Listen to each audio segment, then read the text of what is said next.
آیا می‌دانستی که یکی از بزرگترین کشفیات علمی جهان در اصل کار یک دانشمند افغان بود؟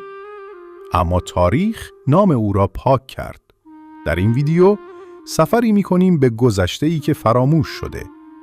جایی که اندیشه در خاک خراسان جوانه میزنه و دانشمندان افغان پایه‌های علم امروز را می‌ساختند. اما جهان این حقیقت را به نام خود ثبت کرد. نام او ابوالریحان محمد ابن احمد البیرونی است. مردی از خوارزم، از خاکی که امروز بخشی از سرزمین ما و میراث فکری ماست. کسی که در قرن 11 میلادی جهان را با ذهن خود اندازه گرفت. او نه با شمشیر، بلکه با اندیشه جهان را فتح کرد.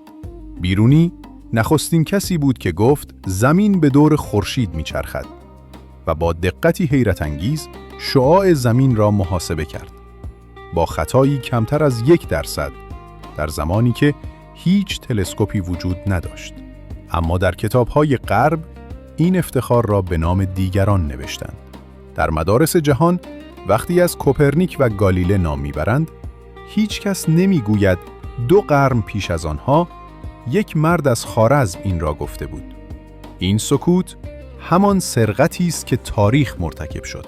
بیرونی در زمان خود نه تنها ستاره شناس بود، بلکه فیزیکدان، شیمیدان، گیاهشناس و انسانشناس نیز بود. او در کتاب عظیم خود القانون المسعودی بیش از 1000 فرمول و مشاهده علمی را ثبت کرد. او گفت علم میراث مشترک بشریت است، نه ملک پادشاهان. اما جهان سخنش را فراموش کرد.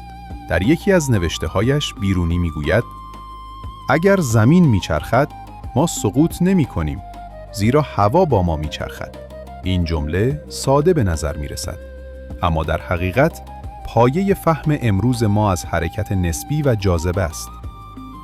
صدها سال پیش از نیوتن. اما چرا نام او پنهان شد؟ چرا در کتاب‌های غرب تنها از رنسانس اروپا یاد می شود، در حالی که قرنها پیش از آن رنسانس در خراسان آغاز شده بود؟ پاسخ ساده است. زیرا تاریخ را همیشه قدرتمندان نوشتند، نه دانایان. کتاب‌های شرق سوختند و با آن نام صدها نابغه خاموش شد. در میان آنان بیرونی یکی از روشن‌ترین ستارگان بود. او نه برای ثروت، بلکه برای حقیقت می‌نوشت.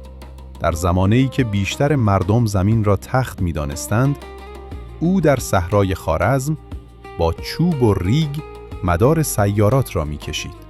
وقتی پادشاهان از او خواستند تا علمش را در خدمت جنگ بگذارد، او گفت دانش را برای ویرانی به کار نمی‌برم. شاید به همین دلیل بود که پس از مرگش نامش کم کم از صفحات رسمی محو شد.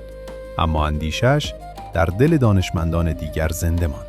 امروز بسیاری از محاسبات مدرن نجوم و جغرافیا بر پایه کار او ایستاده است. در کتاب‌های علمی غرب به جای آنکه بنویسند بیرونی نخستین محاسب شعاع زمین بود، می‌نویسند قرنها بعد اروپاییان این عدد را تایید کردند. اما هیچ کس نمی‌پرسد این قرنها قبل چه کسی بود.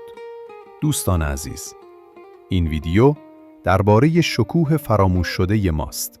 درباره مردی که می‌خواست جهان را با دانش بسنجد، نه با قدرت. ابوالریحان بیرونی نه فقط یک نابغه، بلکه آینه خرد خراسان بود. او ثابت کرد که اندیشه مرز ندارد و اگر در قلب بیابان هم باشی، می‌توانی افق‌های جهان را فتح کنی. این سرزمین زادگاه انسان‌هایی بود که پیش از همه فهمیدند روح انسان بزرگتر از مرز و قوم است و این میراثی است که باید دوباره زنده کنیم. ما فرزندان همان سرزمین هستیم، خاکی که از آن اندیشه برخاست. اگر تاریخ ما را فراموش کرده، ما نباید خود را فراموش کنیم. امروز وقت آن است که این نام‌ها را بازگو کنیم، زیرا اگر ما نگوییم، دیگران خواهند نوشت و باز ما میمانیم و تاریخی که به نام دیگران تمام می شود.